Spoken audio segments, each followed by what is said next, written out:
नमस्कार दोस्तों, आप सभी का स्वागत है स्टडी होम पे। मैं हूं आपकी दोस्त संगीता झा। दोस्तों, आज हम बात करेंगे असम के बोडो समझौते की। ये ऐतिहासिक समझौता बोडो जनजाति और यहाँ की केंद्र सरकार और असम सरकार के बीच में हुआ है। तो आज हम इसी टॉपिक पे बारे में बात करने जा रहे हैं। दोस्तों, असम के बोडो इलाके में स्थायी शांति के लिए केंद्र ने असम सरकार व 3 मुख्य विद्रोही गुटों के साथ त्रिपक्षीय समझौता 27 जनवरी 2020 को संपन्न किया। समझौते के अंतर्गत अब कोई गुट अलग बोडो राज्य की मांग नहीं करेगा। ये कई बार बोला जा रहा था कि we want a separate Bodoland, ठीक है।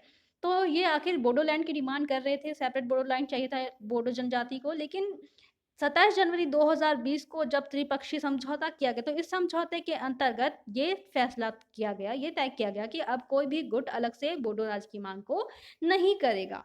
इसके साथ ही असम के खतरनाक उग्रवादी संगठन national democratic front of Bodoland यानी कि एनडीएफबी के 4 गुटों के 1550 विद्रोहियों ने 30 जनवरी 2020 को आत्मसमर्पण कर दिया। यानी कि 27 जनवरी 2020 को गवर्नमेंट ने अनाउंसमेंट किया कि अलग से बोडोलैंड नहीं मिलेगा आपको और आपके साथ समझौता हो गया है। और 30 जनवरी 2020 को ही जो एनडीएफबी के जो संगठन थी, उग्रवादी संगठन थी, इसके जितने मेंबर्स थे 1550 मेंबर्स, इन सभी ने क्या किया, आत्मसमर्पण कर दिया गवर्नमेंट के सामने।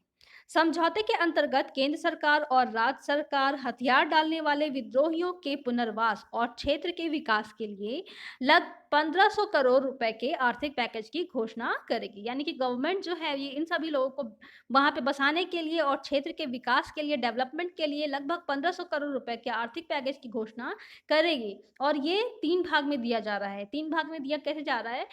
मान लीजिए 2500 करोड़ रुपए जो है वो केंद्रीय गवर्नमेंट देगी, सेंट्रल गवर्नमेंट देगी, और 2500 करोड़ रुपए यहाँ की सरकार, असम की सरकार देगी इन लोगों को। यानी कि 3 बार ये 3 साल तक दिया जाएगा। तो 500 करोड़ रुपए 3 बार दिया जाना है। तो 1500 करोड़ रुपए का ये समझौता जो है वो घोषणा की गई आर्थिक पैकेज की। केंद्रीय गृह मंत्री अमित शाह की उपस्थिति में एनडीएफबी, ऑल डोडो स्टूडेंट यूनियन यानी कि एबीएसयू और यूनाइटेड बोडो पीपुल्स ऑर्गेनाइजेशन यूबीपीओ, इन तीनों के शीर्ष नेताओं ने समझौते पर हस्ताक्षर किए। किसकी उपस्थिति में? केंद्रीय गृह मंत्री अमित शाह की उपस्थिति में। केंद्र सरकार की ओर से गृह मंत्रालय में संयुक्त सचिव सत्येंद्र गर्ग और असम के मुख्य सचिव कुमार संजय कृष्ण ने समझौते पर हस्ताक्षर किए। असम के सीएम सर्बानंद सोनोवाल ने गवाह के तौर पर इस पर हस्ताक्षर किए। एबीएसयू यानी कि आपका ऑल बोडो स्टूडेंट यूनियन 1972 से अलग बोडोलैंड के लिए आंदोलन चला रही थी। तो दोस्तों, आखिर बोडो जनजाति है क्या जिन्होंने बोडोलैंड की डिमांड की थी? जो गवर्नमेंट है, जो इंडियन की गवर्नमेंट है, तो इनसे बोडोलैंड की डिमांड ये क्यों कर रही थी और बोडो जनजाति आखिर है क्या? दोस्तों, बोडो समुदाय भारत के संविधान की 6ठी अनुसूची यानी कि 6th शेड्यूल के अंतर्गत भारतीय समाज का एक महत्वपूर्ण अंग है। यह ब्रह्मपुत्र घाटी के उत्तरी हिस्से में बसी असम की सबसे बड़ी जनजाति है। बोडो समुदाय के लोग असम के मूल निवासी हैं और राज्य की कुल आबादी में इस समुदाय की हिस्सेदारी 5 से 6% से अधिक है। असम राज्य में ब्रह्मपुत्र नदी के उत्तर में स्थित 4 जिलों कोकराझार, बक्सा, उदलगुरी और चिरांग को मिलाकर बोडो प्रादेशिक क्षेत्र जिला का गठन किया गया है। यानी कि ये जो असम राज्य है, इसके जो 4 जिले हैं, ये 4 जिले मिलकर तब से बोडोलैंड की डिमांड कर रहे थे कि इन चारों जिलों को मिला के यहाँ पे बोडो जनजाति का जो है ये प्रमुखता से बहुतल्य मात्रा में मिलते हैं।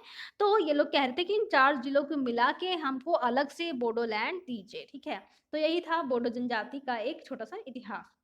तो एबीएसयू 1972 से अलग बोडोलैंड के लिए आंदोलन चला रही थी और बोडो समझौते से कुछ दिन पूर्व ही भारत ने 10 को पुराने मिजोरम त्रिपुरा के बीच ब्रू आदिवासी, इसके बारे में मैं आपको बाद में बताऊंगी अगले वीडियो में, ब्रू रियांग के बारे में ऐतिहासिक समझौता इनके बीच में भी हुआ है। ये 16 जनवरी 2020 को संपन्न कर लिया गया था ये समझौता। और बोडो के साथ समझौता हुआ है आपका 27 जनवरी 2020 को। ये 2 डेट आप याद रखिएगा क्योंकि यूपीपीएससी के एग्जाम में और यूपीपीसीएस या फिर आप कह लीजिए यूपीएससी के एग्जाम में आपसे ये क्वेश्चन जरूर पूछा जा सकता है। तो बोडो समझौते से कुछ दिन पूर्व ही भारत ने 10 को पुराने मिजोरम त्रिपुरा के बीच ब्रू आदिवासी मसले का समाधान कर उन्हें स्थायी तौर पर त्रिपुरा में बसने का समझौता किया था। क्योंकि जो ब्रू आदिवासी थे उन मिज़ोरम और त्रिपुरा दोनों राज्य के बीच में झगड़ा चल रहा था कि ये कहाँ पे बसेंगे, ब्रू रियांग जो जनजाति थे, कहाँ पे बसेंगे। तो इसको सरकार ने हमेशा के लिए इस समझौते को खत्म कर दिया है, इसका समाधान निकाल कर। बोडो समझौते के अंतर्गत राज्य और केंद्र सरकार क्षेत्र में योजनाओं के क्रियान्वयन और इनके पुनर्वास के लिए 3 साल तक प्रति वर्ष 250 करोड़ रुपए खर्च करेगी। जो मैंने आपको बताया था, 250 करोड़ रुपए खर्च करेगी सरकार। और बोडो नौजवानों को मुख्य धारा में लाने के लिए सेना, अर्धसैनिक बल और पुलिस में विशेष भर्ती अभियान चलाया जाएगा। ठीक है, इनको कनेक्ट किया जाएगा लोगों से।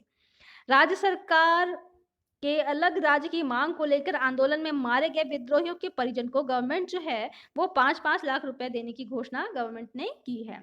और एनडीएफबी विद्रोहियों के खिलाफ केस वापस होंगे। हालांकि जघन्य अपराधों के मामले में मौजूदा जो उन पे केस चल रहा था जिस कानून के तहत, वो केस जो है वो वैसे की वैसे ही चलेगी और उन पे समीक्षा की जाएगी।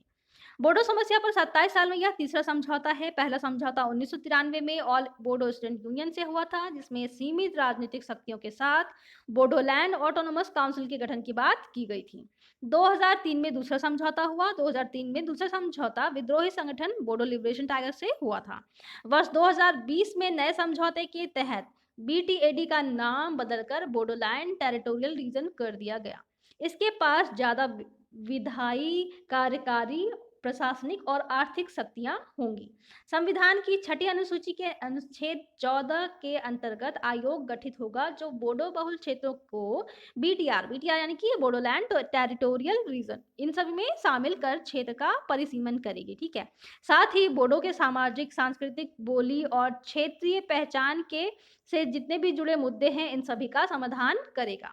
असम सरकार बोडो भाषा को राज्य में सहयोगी आधिकारिक भाषा के रूप में अनुसूचित करेगी और बोडो माध्यम के स्कूलों हेतु एक अलग निदेशालय भी स्थापित करेगी। तो ये था आपका ऐतिहासिक बोडो समझौता जो असम की बोडो जनजाति को लेकर गवर्नमेंट ने किया है कि सेंट्रल गवर्नमेंट और वहाँ की जो राज्य सरकार है वो बोडो जनजाति जो है इनको बसाएगी, इनका पुनर्वास और क्षेत्र का विकास करेगी और लगभग 1500 करोड़ रुपए इनको आर्थिक पैकेज दिया गया है। 1500 करोड़ रुपए की घोषणा की गई है। ठीक है, तो आई होप आपको ये वीडियो समझ में आ गया होगा और ये जो वीडियो है ये आपको हेल्प करेगा यूपीएससी के एग्जाम में। अगर आप प्रीलिम्स का एग्जाम देते हो या फिर मेंस का एग्जाम देते हो तो ये आपके लिए एक इंपॉर्टेंट टॉपिक हो सकता है जीएस के लिए। और अगर आप यूपीपीएससी का एग्जाम देते हो तो उसमें भी आपसे यहाँ से क्वेश्चन पूछा जा सकता है। जो नेक्स्ट वीडियो होगा आपका वो आपका ब्रू रियांग को लेकर होगा, ब्रू रियांग जनजाति को लेकर होगा जो कि त्रिपुरा और मिजोरम राज्य में बसती है और इनके बीच में भी समझौते पर हस्ताक्षर किया गया गवर्नमेंट ऑफ इंडिया की तरफ से जो 16 जनवरी 2020 को किया गया है। तो इसके बारे में हम आपको नेक्स्ट वीडियो में बताएंगे। तब तक के लिए मैं आप लोगों से विदा लेती हूँ। Thank you. मेरे चैनल को सब्सक्राइब करना बिल्कुल भी मत भूलिएगा। अगर आपको वीडियो पसंद आता है तो प्लीज लाइक का बटन भी दबाइएगा। Thank you.